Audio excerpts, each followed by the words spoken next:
Você já reparou que muitas pessoas viajam o mundo e sempre fazem comparações, mostrando ali um pouquinho de como o Brasil é inferior a muitos outros países? Isso mesmo, você brasileiro aí provavelmente já deve ter feito o mesmo, como eu fiz e ainda faço. Mas hoje eu vim trazer para vocês 4 motivos, 4 tópicos, 4 assuntos interessantes mostrando o que o Brasil faz melhor do que a Europa. Nós brasileiros crescemos vendo na televisão, em filmes, até mesmo nossos familiares mais cercanos ali, mais próximos da gente, dizendo que o Brasil ele é ruim em muitos aspectos, né? A gente cresce com essa síndrome do vira-lata na gente. Só que depois de eu ter viajado mais de 27 países aí, há 7 anos já vivendo como nômade digital e atualmente estou passando pela Bulgária, eu decidi fazer esse vídeo e mostrar para vocês que o Brasil ele é muito bom em coisas simples e que fazem a diferença no dia a dia. Vale ressaltar aqui que esse vídeo é de acordo com a minha experiência. Eu não estou comparando o Brasil a nenhum país específico europeu, e sim ao continente como um todo, beleza? Não estou falando especificamente sobre Portugal, sobre Espanha, sobre Itália, sobre nada, e sim sobre um continente. A tecnologia bancária, esse é o primeiro assunto que a gente vai falar aqui hoje. Vamos começar do básico, sabe o Pix? Pois é, muitos países na Europa não têm um sistema do Pix. Alguns até tentaram fazer algo parecido, como Portugal, por exemplo, que tem o MBWay, mas que na minha experiência não funcionou nada parecido com o Pix.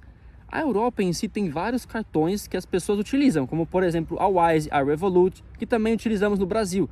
Só que as transferências são para bancos do mesmo nicho ali, por exemplo, Revolut para Revolut a gente consegue usar a tagzinha. A mesma coisa, de Wise para Wise a gente consegue usar. Mas pô, se por exemplo eu moro na Bulgária, se por exemplo eu moro em algum outro país, né, aqui da Europa, da União Europeia, eles não têm um sistema bancário de fácil transferência, segura e que funciona como o Pix, né? Eles não chegaram a esse nível ainda, eles são muito atrasados, né? O Pix ele é uma infraestrutura do Banco Central, ele conecta todos os bancos, ele conecta o Brasil inteiro a um simples mensagem, a um simples texto que você envia ali para o seu banco e pum, funciona rápido, ágil e eficiente. E eu não estou falando apenas do sistema bancário do Brasil que é muito mais eficiente. Eu também estou falando sobre os aplicativos. Pô, quem não gosta da experiência de utilizar o aplicativo da Nubank, por exemplo? Até mesmo o aplicativo da Inter, ele é muito bem desenhado, eles são muito bem desenhados, eles têm uma UX excelente, eles têm uma UI muito simples, uma interface muito simples de utilizar, né? O usuário mais burro consegue utilizar aquilo de forma eficiente, o que é extremamente difícil você encontrar isso nos aplicativos de banco da Europa, tá? Aplicativos da Bulgária, aplicativos até mesmo da Alemanha, são muito burocráticos, são muito difíceis de utilizar, não é tão simples como os aplicativos do Brasil, né? E isso, cara, é uma coisa que no dia a dia a gente utiliza. A gente tem o celular na mão, a gente precisa fazer uma transação bancária ou consultar qualquer coisa e tem aplicativos que são horríveis. Ah, mas no Brasil também tem aplicativos bancários que são horríveis. Sim, todo mundo conhece a Caixa, todo mundo conhece até mesmo o Itaú, que independente deles terem mudado a interface, o sistema por trás daquilo continua uma grande merda, não funciona. E por incrível que pareça, os aplicativos bancários do Brasil, eles abrem em qualquer país que você tiver. Você não precisa estar conectado a nenhuma VPN para você ter acesso àquilo. E eu estou falando dos mais modernos, não estou falando a Caixa aqui, tá? Detalhe, a Caixa é uma grande merda, não funciona para nada em lugar nenhum. O segundo ponto que eu quero trazer aqui ainda assim é relacionado a dinheiro, mas dessa vez ao cash, ao dinheiro físico em espécie, tá? O Brasil, a gente tem aquela mania de querer usar cartão para tudo, a gente quer usar o Pix para tudo, a gente não traz muito dinheiro físico com a gente, até mesmo porque não é muito seguro, e talvez seja por isso que a gente evoluiu numa tecnologia que todo mundo consegue usar cartão, por exemplo, maquininha de cartão. Você está lá no carnaval, no meio da Paulista, tem sempre ambulante com um cartãozinho ali, com a maquininha de cartão para você conseguir comprar as coisas, né? Pô, se não tem o Pix, como eu já mencionei antes. A gente utiliza dinheiro em específicos momentos assim que o resto da Europa inteira gosta de usar. Mas aí por quê? A Europa ela come muito imposto, cara. Mais imposto do que no Brasil, tá? Se você não sabe, dá uma pesquisada aí. O Brasil ele cobra muito menos imposto do que tem muitos países na Europa. E o fato deles utilizarem dinheiro para tudo aqui na Europa é chato, você tem que carregar. Eu comprei uma carteira, porque eu não tinha carteira no Brasil, justamente para conseguir guardar moeda e nota de dinheiro aqui na Europa para conseguir gastar. E é horrível. Tem lugar que você vai, eles só aceitam dinheiro. Tem a plaquinha lá, cash only, né? Somente dinheiro. É horrível, cara, é horrível. No Brasil você pode ir no beco lá, comprar um baseado e o cara vai ter o Pix que você vai fazer pra ele, tá ligado? Não, é isso aqui, eu tô brincando, eles não gostam disso não, porque não pode comprovar, né? Mas eu não sei nada disso. Agora eu quero falar sobre o jeitinho brasileiro. Esse tópico ele é um pouquinho mais polêmico, ele é um pouquinho mais sensível, né? Todo mundo gosta do jeitinho brasileiro, de você poder conversar, de poder ir meio contra as regras ali e tal. E tem uma galera que não gosta, uma galera mais conservadora que não é a favor, até eles precisarem. Depois que eles precisam, eles amam. E isso não existe na Europa, tá? Ou é isso, ou é isso. Não tem jeito. O negócio é fixo, é uma regra fixa.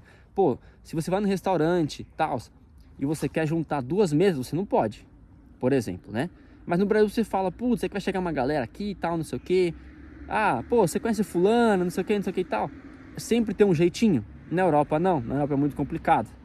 E aí que a gente entra no outro ponto, o carisma, né? Quando você vai, e a empatia também, quando você vai no restaurante, por exemplo, muitos lugares da Europa, você é muito maltratado. As pessoas estão achando que você está fazendo um favor, que elas estão fazendo um favor para você, né? Elas não te recebem bem, não te atendem bem, fazem cara feia se você tem que pagar a conta dividida, né? Não, a pessoa paga uma conta só da mesa inteira e boa. O Brasil a gente não tem isso, né? As pessoas estão dispostas ali a parcelarem a compra, elas são empáticas com a gente, elas sempre fazem o melhor do atendimento para que elas no final acabem ganhando uma gorjeta extra, talvez, né? Por mais que venha na conta ali já inclusa.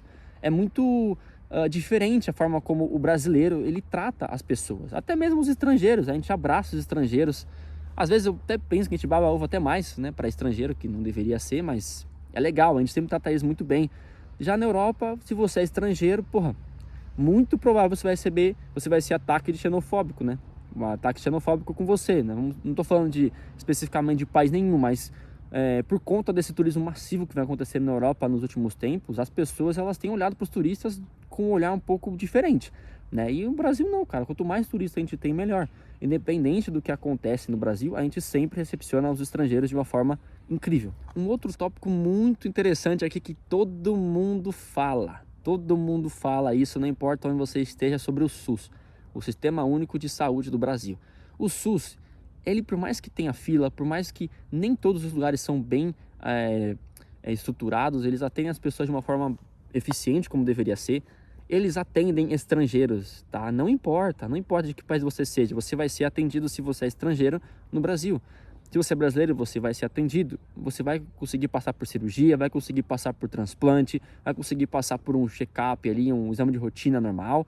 Isso é único, a gente não paga nada a mais do que os impostos natural do dia a dia ali, né? Se você vai para a Europa, você tem que pagar pelo sistema público de saúde, você tem que pagar uma contribuição social para aquilo ali que está escancarada, que é para seguro de saúde, né? Para você ter acesso ao hospital público.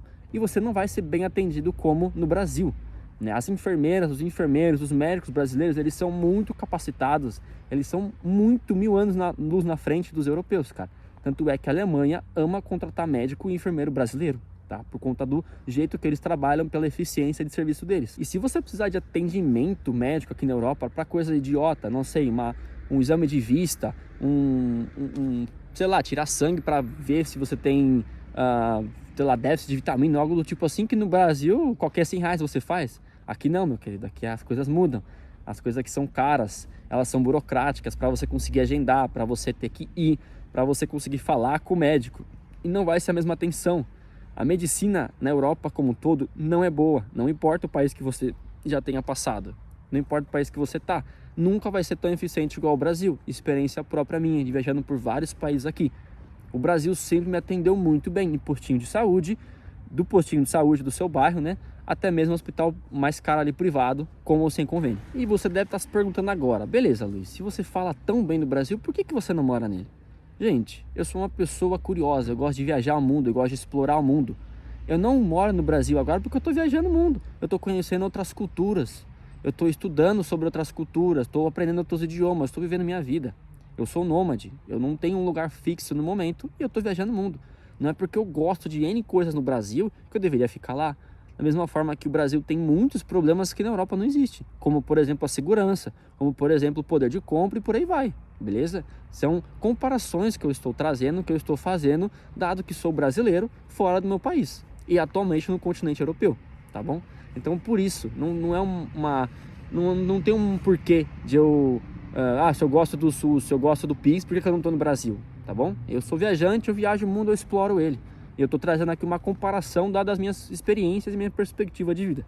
E outra, nenhum país é perfeito. Você tem que entender isso, cara. Não existe país perfeito. Todo país tem problema político, todo país tem problema cultural, tem problema com estrangeiro, todo país tem problema, tá bom? O Brasil não é o único. A única diferença é que nós somos escrotamente gigantes, entendeu? A gente é 200 e caralhada milhões de pessoas, beleza? É muito mais difícil você administrar um país desse tamanho. É muito mais difícil você implementar uma cultura nova num país gigantesco do que países menores que são mais fáceis de serem gerenciados, beleza? Então, todo país tem problema. Vamos parar um pouquinho de comparar somente coisas negativas com o Brasil, porque o Brasil é muito foda. Bom, mas eu quero ouvir agora de vocês aqui nos comentários. O que você acha também que o Brasil é melhor do que a Europa? Comenta aqui. Eu não quero saber do que o Brasil é pior. Esse é outro vídeo para outro dia. Agora eu estou elogiando o nosso país, estou sendo um pouquinho patriota aqui e quero saber o que mais. Você viajando no mundo aí, faz uma comparação. Putz, eu fui para a Ásia, eu percebi que o Brasil é melhor que isso lá, não sei o que e tal. Comenta aqui embaixo, quero ouvir de você. Espero que vocês tenham gostado. Eu sou muito sincero, mas eu tento o mínimo possível ser cauteloso com minhas palavras. E, porra, curte esse vídeo, se inscreve por gentileza, compartilha com aquele seu amigo que precisa ver isso aqui também. Compartilha no seu LinkedIn, bota na televisão da sua casa aí, me marca que eu reposto no meu Instagram. Me segue no Instagram também, @nopiqueviajante. Ali você consegue acompanhar o meu dia a dia de viagem muito mais de perto, muito mais rápido do que o YouTube. E espero que vocês tenham gostado. Falou e tamo junto.